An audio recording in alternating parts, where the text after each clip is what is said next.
Good afternoon. I am not Jack Romanos. My name is Jonathan Rabb. I'm here both to facilitate today, but also as a representative of the Savannah Book Festival Board.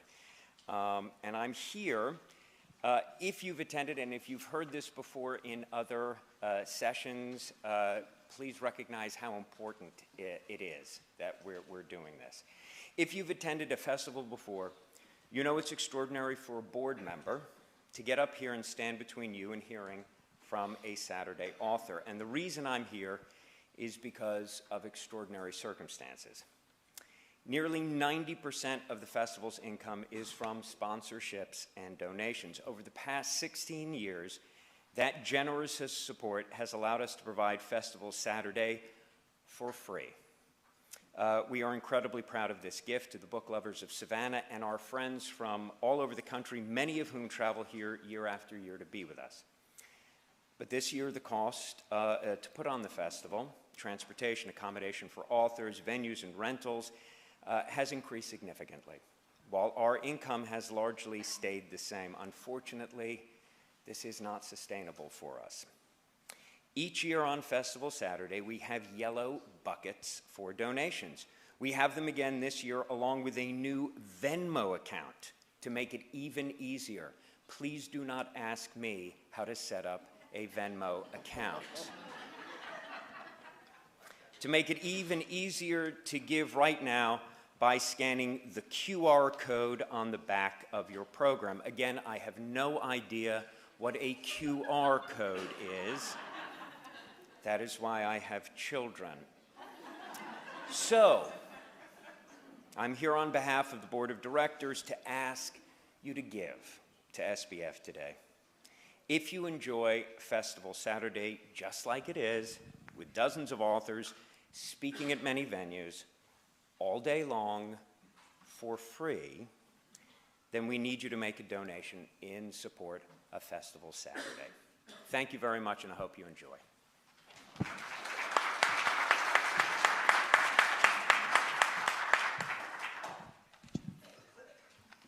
Hi, everybody. My name is Fran Kelly, and I'm here to welcome you to the 16th Annual Savannah Book Festival.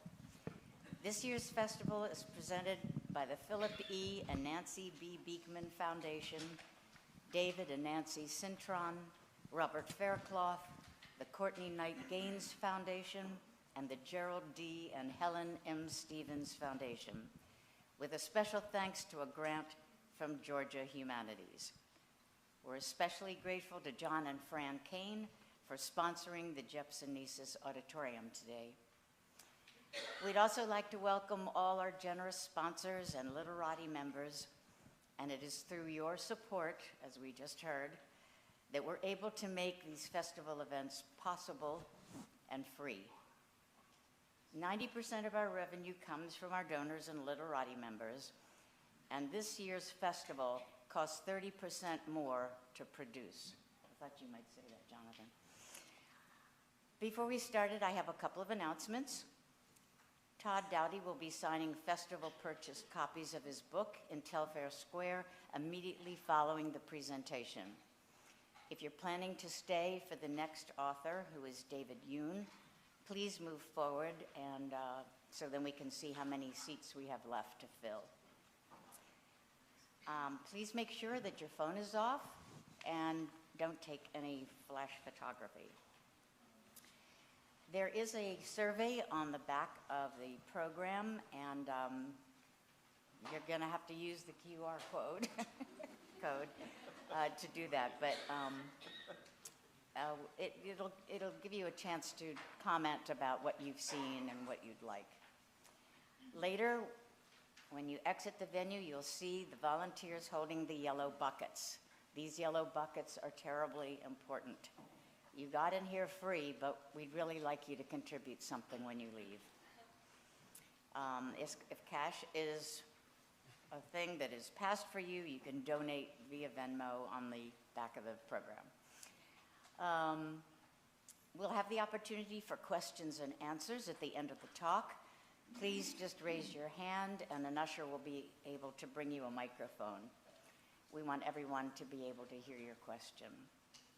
So Todd Doughty is with us today, courtesy of Bill and Chris Aiken-Sickles. He is currently SVP Deputy Publisher of Doubleday and has worked at Penguin Random House for more than 2 decades. A graduate of Southern Illinois University at Carbondale and former bookseller, he lives with his partner in Westchester County, New York. Todd will be in conversation today with Jonathan Rabb to discuss publishing. Okay, so please give a warm Savannah welcome to Todd and Jonathan.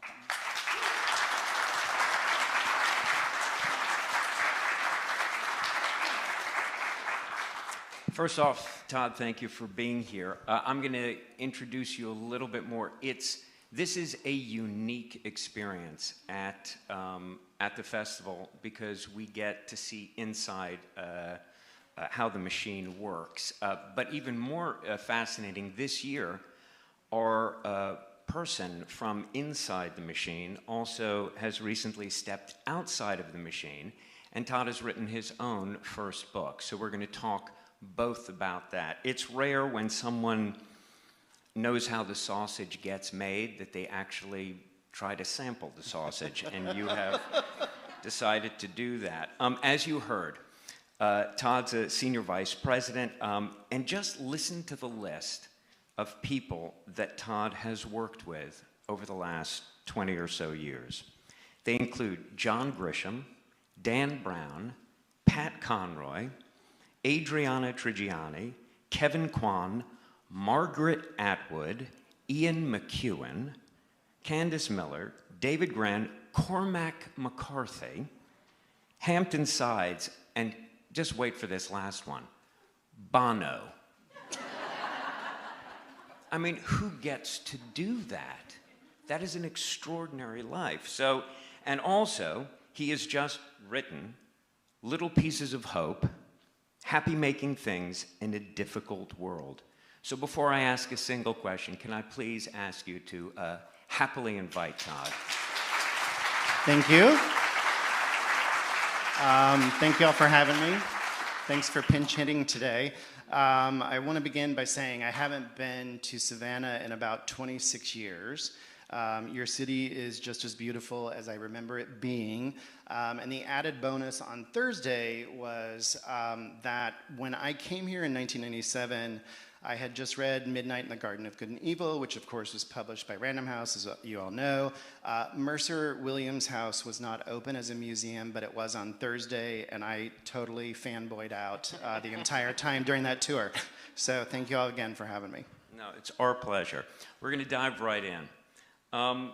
Could you help us understand the process of how a publisher acquires a book and then how that book ultimately finds its way to the readership? Sure.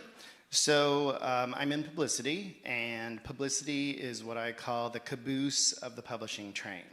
So we come in at the end of the process. So the beginning of the process is, and I'll try to keep this as short as possible, the author writes the book, the author's agent sells the book, the author's editor edits the book. It then goes into an entire publishing process from copy edits to interior design to jacket design. The sales force gets behind it. They sell it into the accounts, including bookstores like eShaver.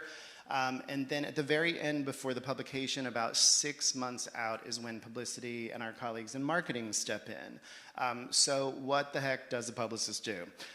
There is an author escort named Janet McLeod, who is a legend in Dallas, and she takes care of authors when they're in town. She takes them to interviews and to their events, and I believe on her card it is described, her job is described as author wrangler.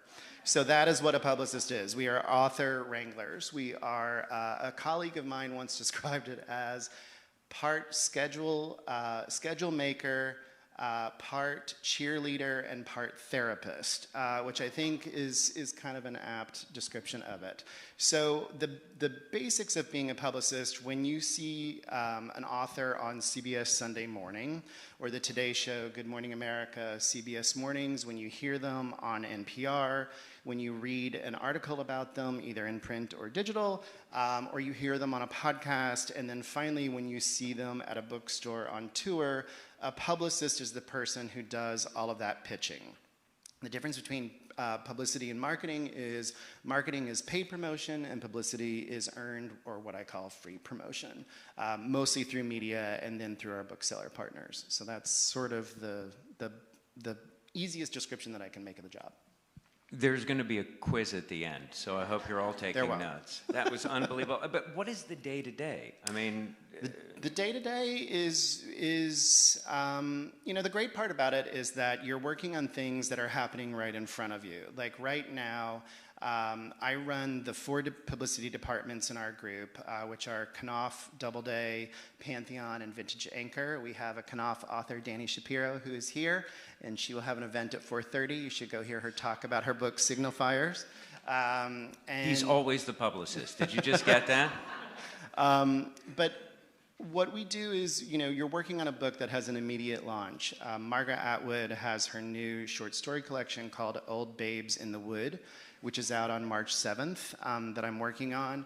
David Gran has his new nonfiction called The Wager, A Tale of Shipwreck, Murder, and Mutiny, out on April 18th. So I've been doing all of the prep work for that, and then I work with the author Bonnie Garmus, who's written the novel Lessons in Chemistry, if anybody's here has read it.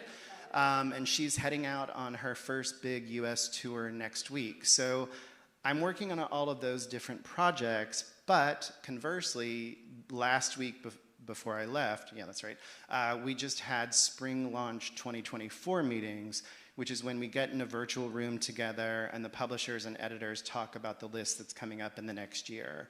So I like to say that no day is ever the same, which really keeps it interesting. But the most important thing to all of us is everybody that works in publishing is a book nerd, right? Like that's why we do it. We love the writers and the books, and that's the most important thing for us. That's great. I mean, have things changed dramatically since COVID in the way that you can do this? Are there different mechanisms now that you look to gauge the needle is working and the author is out there? Sure. Well, the biggest change is that we were home at Penguin Random House for 18 months. We closed our offices on Friday, March 13th, 2020. I was the idiot who told everybody, take what you need because, we're going to be gone for like 2 weeks. And we were closed for literally 18 months to the day. We reopened on September 13th, 2021. I ran screaming from my apartment because I don't like working from home. And so that was sort of the biggest change. We're now fully remote leaning, which is great. There's a lot of flexibility there. During that time, we had authors who were going out on the road. Everything was canceled. We pivoted quickly to virtual. We started pivoting to digital galleys. Galleys are the early version of the book that we send to booksellers, media producers, reviewers, book review editors. That was a big change.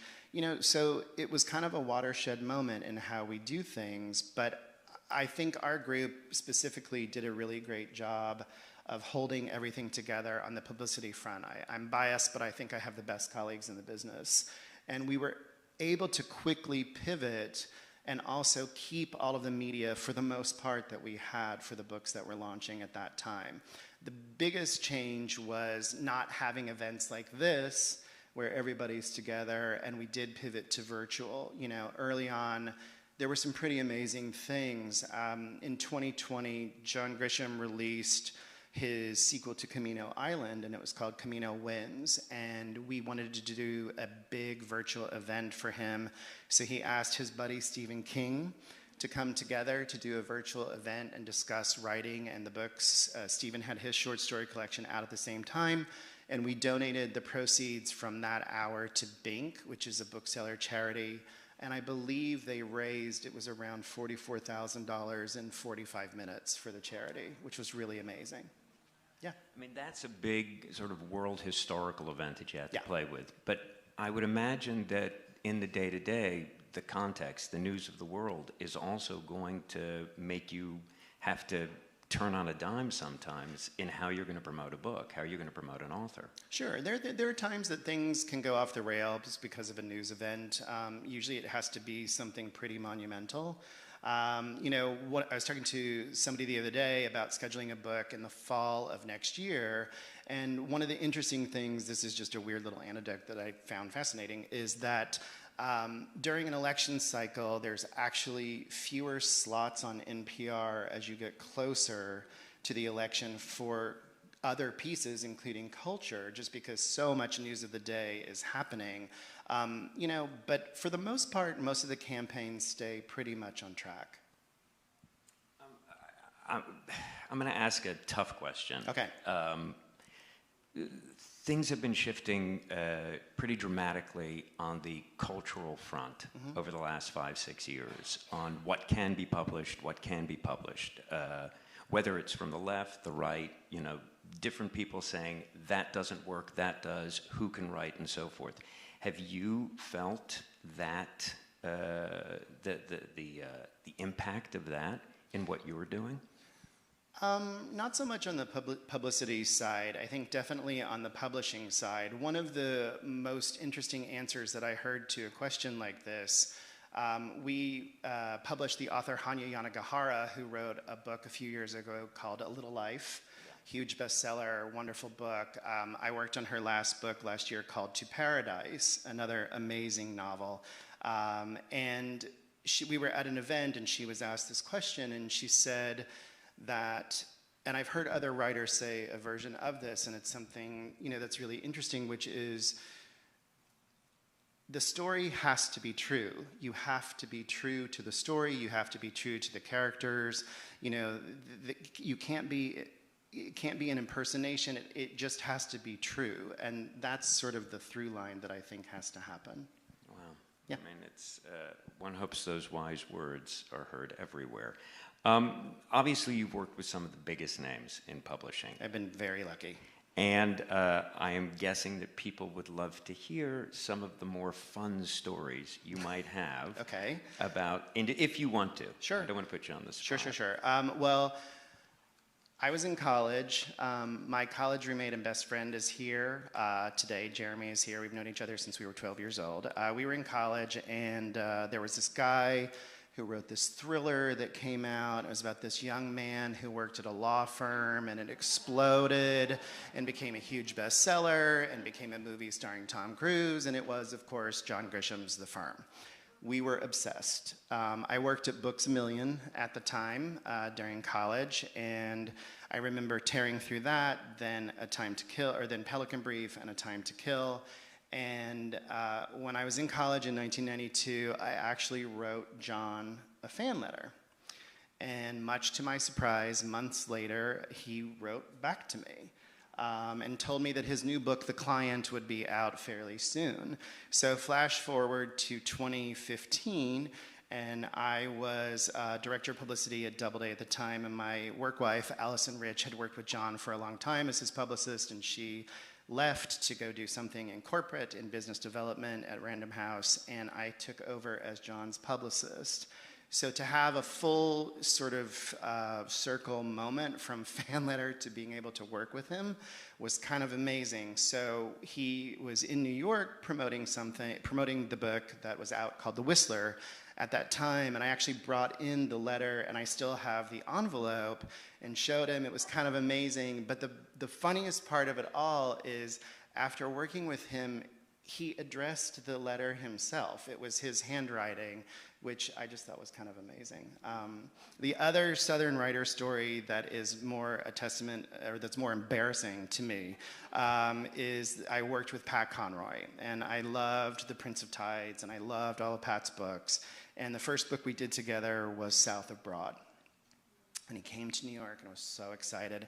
Got to meet him, and the next morning we were doing Good Morning America, I believe. We were taping Good Morning America. And he was at a hotel right down the street from Penguin Random House. I am never late, and I was 1 minute late getting to the hotel, and I see him get into the car to go to ABC, and I almost had a heart attack. And so I followed it quickly to the studio where we were taping, and I said, "Oh my God, Pat, I'm so sorry, I was a minute late." And he said, "Son, my dad was a military man, and when it's time to go, it's time to go." And I was never late after that. I was always 15 minutes early every time I met him, but my takeaway was he called me son. Like, so it was a good moment. I mean, you're talking about, some of the greats who are very, very polished. They know what they're doing. Obviously, you're going to have writers, whether they're new, whether they've been at it for a while, who are not as gifted at presenting themselves, at selling themselves, and doing all the things that, 30 years ago, 20 years ago, you didn't have to do Twitter. You didn't have to do. How do you coach the maybe less than polished writers on how to best promote themselves?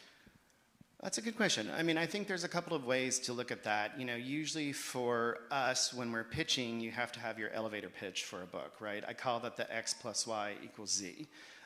So when you talk about David Grann's new book, as I mentioned, is The Wager.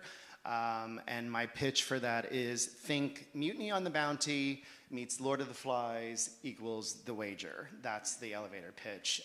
For my own book, I would do a humble brag and say, it is life's little instruction book plus chicken soup for the soul equals little pieces of hope.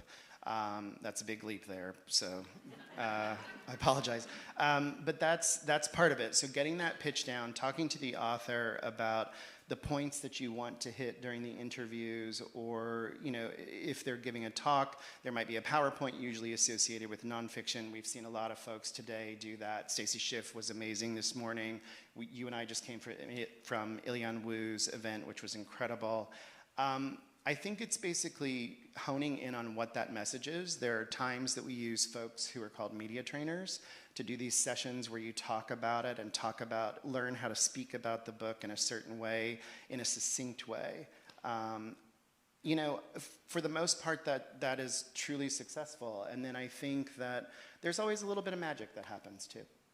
I know that we have a number of students in the audience here because they'll fail my class if they didn't show up.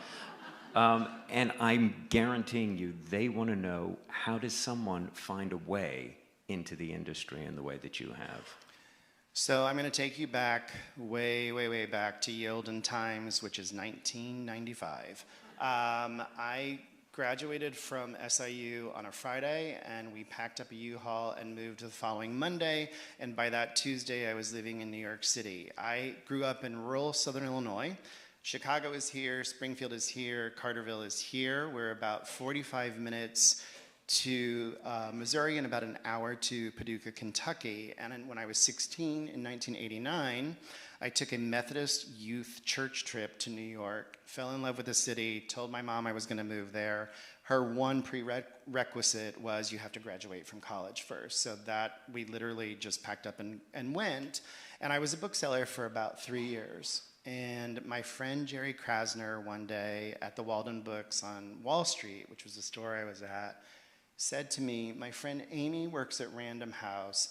There's a publicity assistant job opening. It's admin and it's entry level, but you love to read and you can talk to a wall, so I think that you should go for it." And I was like, okay, I had no idea what publicity was, but I knew Random House, I come from a long line of voracious readers. My dad's dad, my papa, was a coal miner who took a book with him down into the Freeman 4 mine every day. He always got onto the elevator with a book with him. He would read during his lunch break in the mine. My Uncle Dennis is a voracious reader. He once, after visiting him in Houston, brought out a duffel bag and stuffed it with books from his own personal library that he thought I should read when I was there on a college trip once. And then lastly, my mother is a voracious reader as well, so it's kind of in my blood. But anyway, I got this job interview at Random House and went in.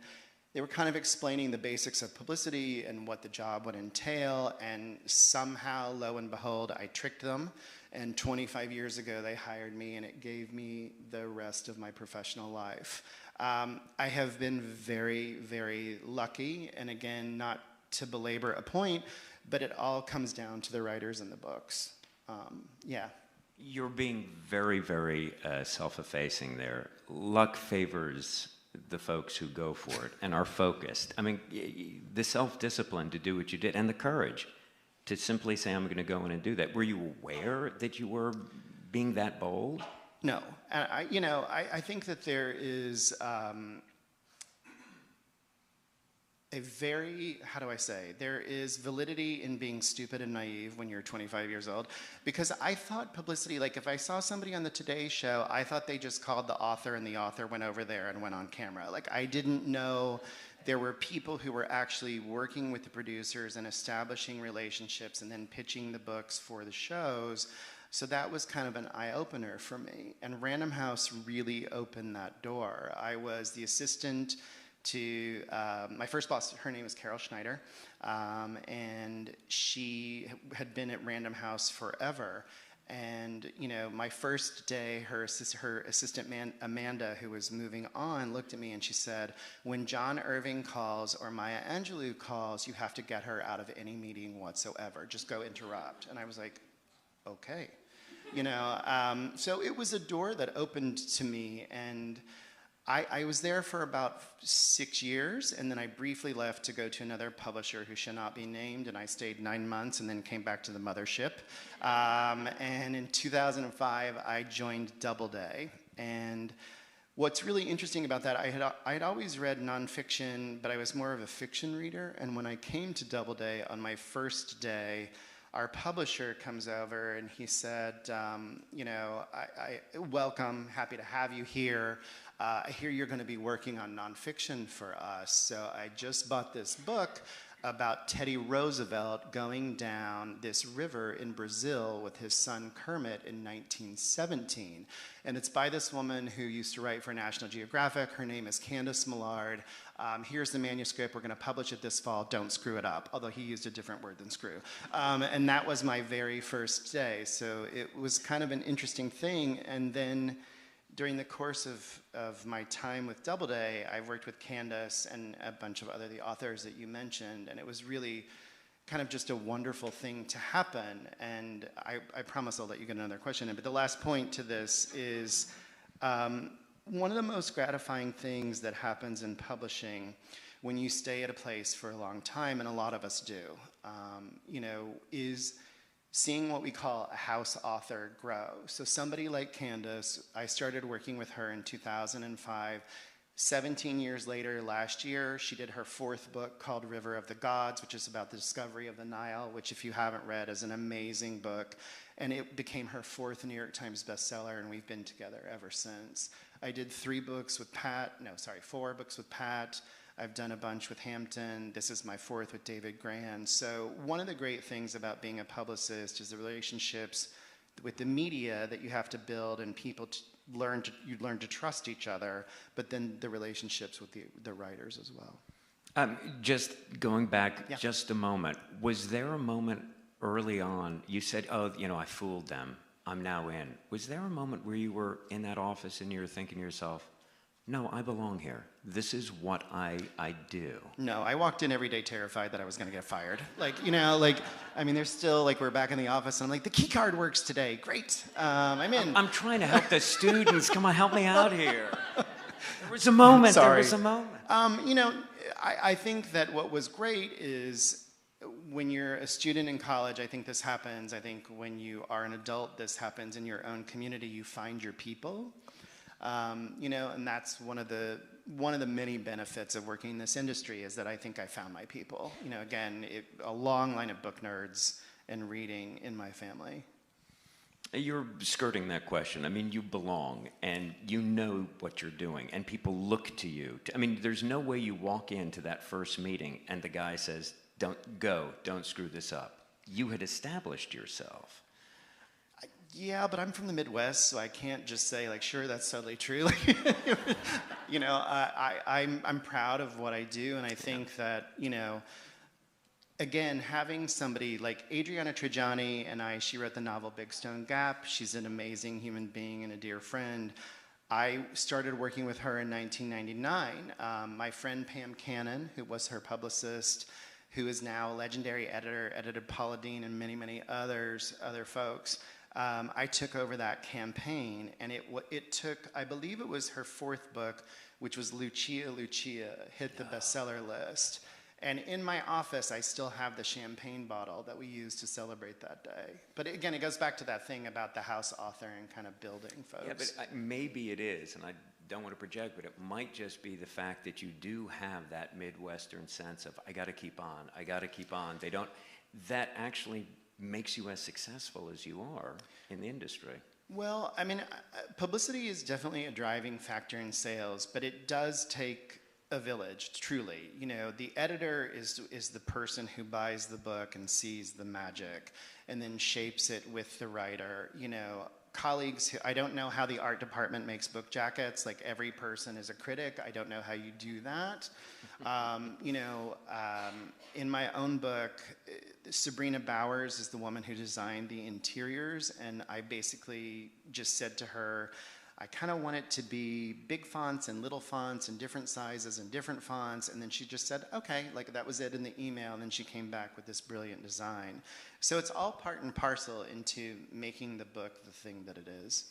And you're anticipating, I do now want to move onto your book, because it's very rare to have someone who's on the inside then decide at some point, I think I'm going to venture in. Did you make that decision? No. Or then how did you make the move? It is the weirdest serendipitous thing, although Jeremy and I did run into each other on the street yesterday in Savannah, and neither one of us knew each other was here, so that was very strange, in a good way. But the book came about because on March 11th, it was the day the WHO had declared the pandemic. And the day before, we were at the office when the NBA canceled the entire season. And that was the first moment where I was like, this is billions of dollars down the drain. Something big has happened here. So anyway, freaked out a little bit. I got on Metro North on the train home. We lived just outside the city. And for some reason, I thought, I'm going to make a list of happy-making things. And I'm going to put it on my Instagram. And it was this random scattershot, zigzag kind of thing of things that brought me joy randomly, you know, whether it was Eudora Welty's One Writer's Beginnings, a really good burger, fat goldfish, like all sorts of different things. And I posted it to Instagram with a picture that I had taken, and folks, mostly friends and family, had liked it. And then I thought, well, I'm going to keep going. And so that's just what I did. And then the first week passed, then we were home, and every night we would finish the workday, have a gin and tonic, watch Jeopardy after we'd eaten, you know, and then I would kind of go down this rabbit hole of making these lists for about 2 hours. And I'm sort of a pack rat. Randy is not. And, you know, I save postcards of photos or pieces of art that I like. I've pulled articles out of magazines over the years and kept them in our file cabinet. We have tons of books in the apartment. I love movies and plays and TV. And so I just kind of like a magpie just started picking randomly and inserting them into each day's lists. If we were in the car, I would take a picture of the radio screen if a good song came on, and I would add that into the list. But the secret to this is that I wrote all of it, if I can show you. Basically, it was here in my phone. So those are all the lists. So that was literally, I would just sit down every day for a couple of hours and just start writing. So at about June of 2020, I think it was around 50 lists. This never happens. Again, I'm extremely lucky. Brittany Bloom, who's an agent and a Georgian who works for the book group, called me and she said, you know you're writing a book. And I was like, no, I'm not. And she said, no, you're writing a book. Like, these lists could be a book. And I was like, no, they can't. And she said, no, they really can, and I'm going to be your agent. And I was like, what? And that was the first time that that even had occurred to me. So we pull everything together, and then the book goes out, and you know this because you're an author, you wait. and you see what happens. And I had a rejection, and then another rejection, and then another rejection, and another, and there were about 17 in total. That's what made you a professional writer. Exactly. At that moment. I was in.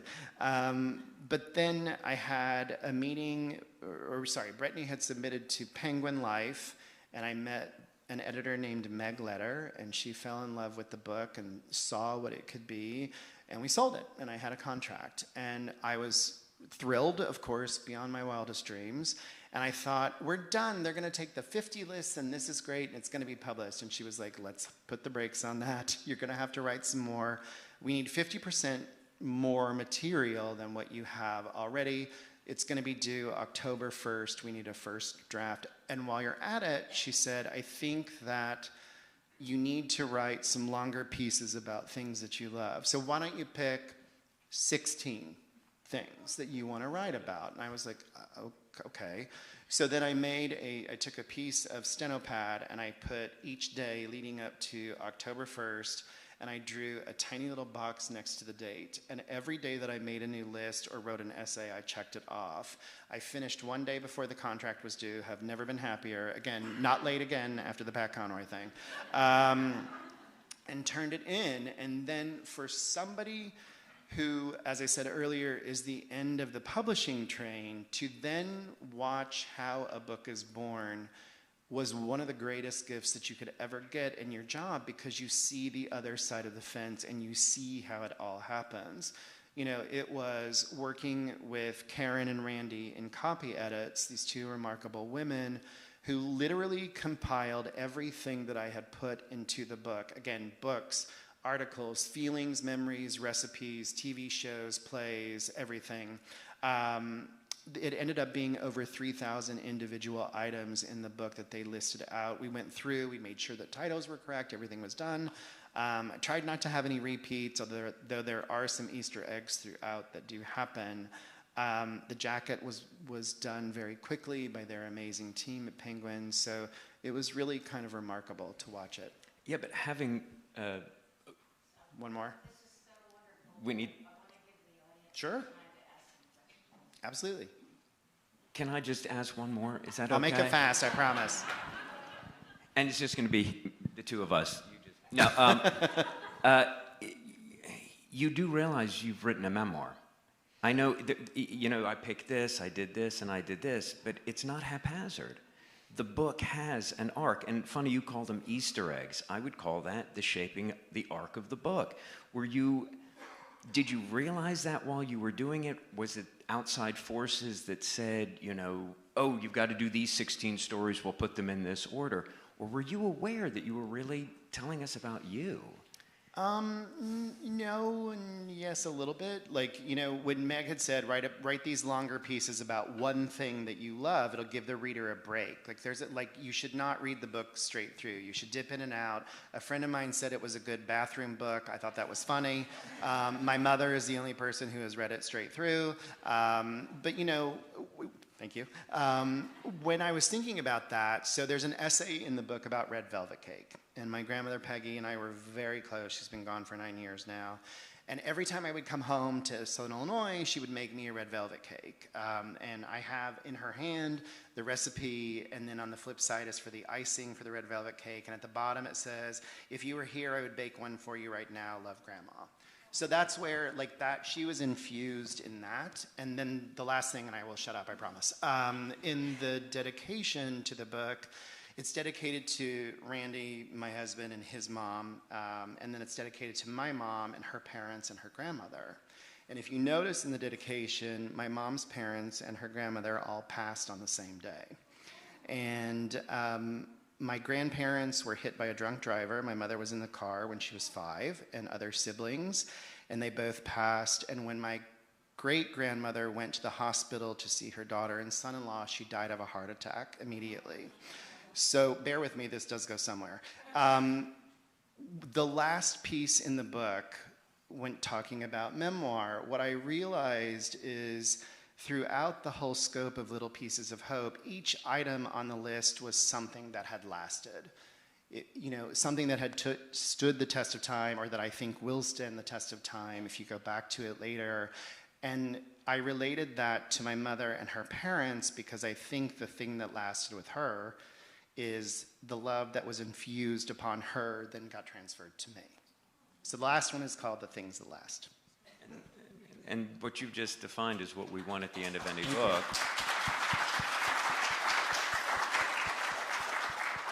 In a very eloquent way, you've just described resonance, and that's what we hope we achieve. Thanks. So we should go to questions.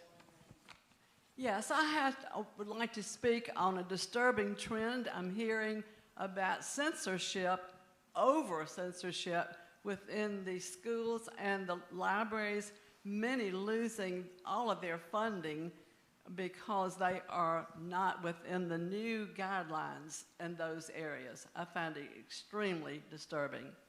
We do too. There is a great article that ran last week in The Atlantic by none other than Margaret Atwood herself.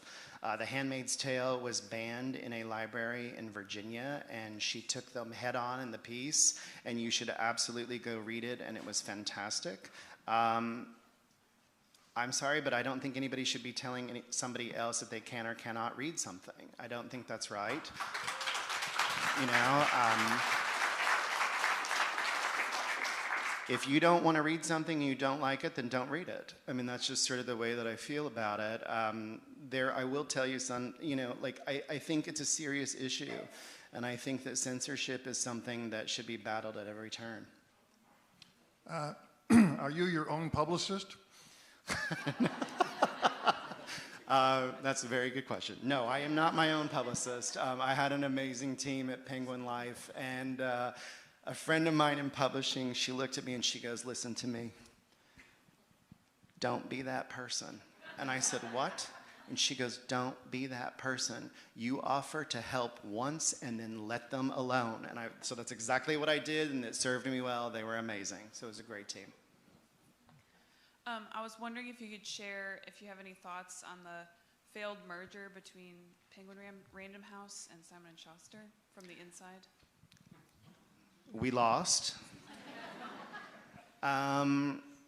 Yeah, you know, that was way above my pay grade, so I kind of don't have anything to add to it. I think the story has been reported wide and large. Yeah. In regards to self-publishing and Yeah. traditional publishing, what are your thoughts on positives and negatives, especially for first-time authors? Good question. You know, I think that the good thing about it is that there are more options than ever to be published. I think it depends on the author's own sort of personal journey. I have a friend who had written a book that didn't get published by a traditional publisher, but he's now at a smaller press and is extremely happy with how everything has turned out. So I think that there's not one size fits all. I think you can look at plenty of university presses and smaller presses in this country and across the world, frankly, that are doing amazing work. One of them being, or two of them actually being, the New York Review of Books and Europa, that kind of do incredible jobs that are not at one of the big five, like where I work. Yes. What advice would you give to those authors who don't have an agent and how to get an agent? You shared your story about being very lucky.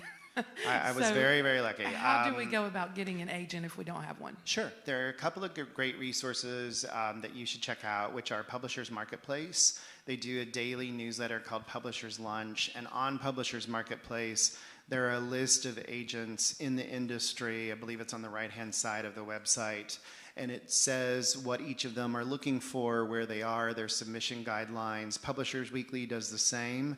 Another thing that you can do is that if you don't have an agent yet and you have written a book that is like, find the other books that are like your books, and you can go through the acknowledgments and see who the agents are.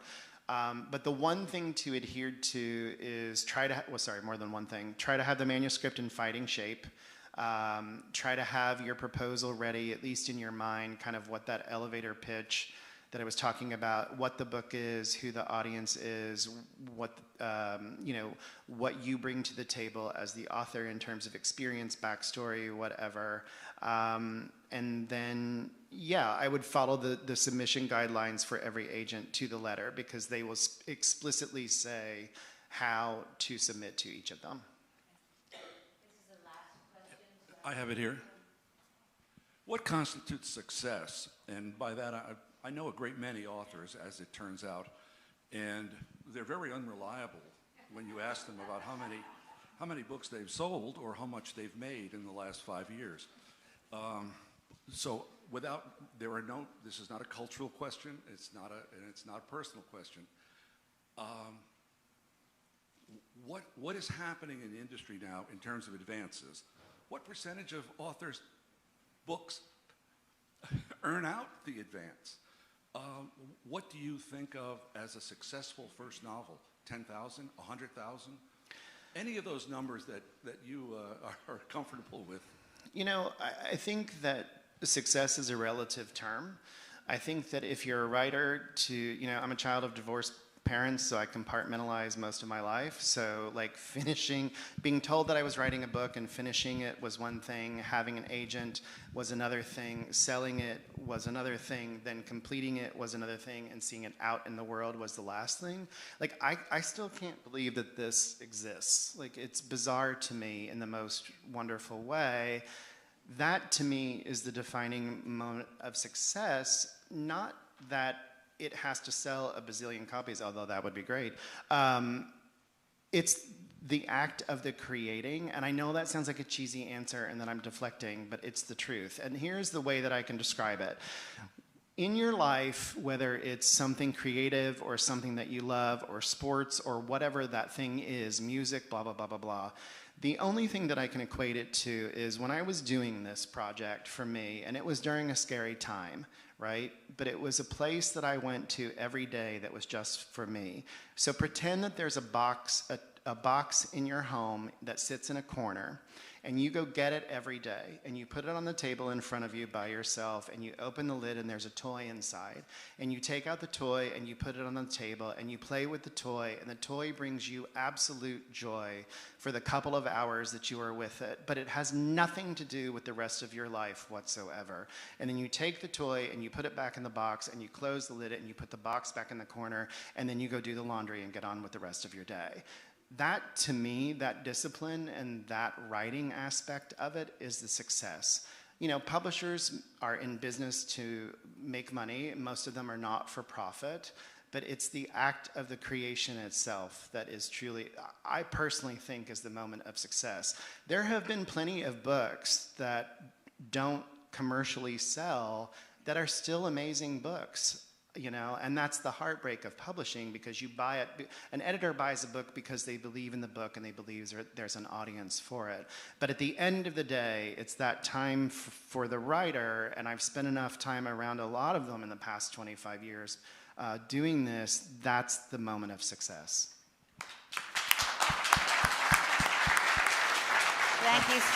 Thank you so much, Todd. Thank you so much. Thank you all.